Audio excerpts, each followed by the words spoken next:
सध्या थंडीचे दिवस चालू आहेत आणि आपल्याला निरोगी राहण्यासाठी सुकामेवा खायला पाहिजे। तर आज आपण अगदी झटपट सुकामेवा वापरून नाश्ता कसा बनवायचा ते पाहूया। नमस्कार, मी प्रतिभा दारंवार, दाज किचनमध्ये आपल्या सर्वांचं स्वागत आहे। अशाच वेगवेगळ्या रेसिपींसाठी माझ्या चॅनलला सबस्क्राईब करायला विसरू नका।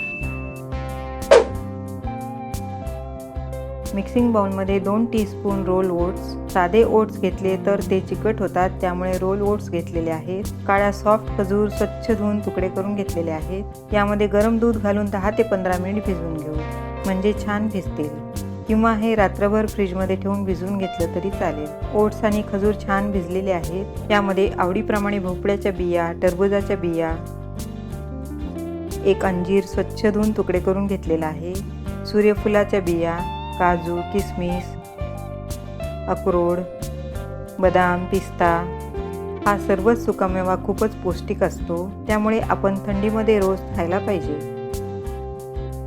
सर्व व्यवस्थित मिक्स करून यामध्ये कॉर्नफ्लेक्स घालून घेऊ। कॉर्नफ्लेक्स लगेचच नरम होतात, त्यामुळे आपल्याला जेव्हा खायचं असेल तेव्हाच मिक्स करून घ्यायचं। कॉर्नफ्लेक्स तर मुलांना, मोठ्यांना सर्वांनाच आवडतात, त्यामुळे रोज सर्वांना असा नाश्ता दिला तरी आवडीने खातील।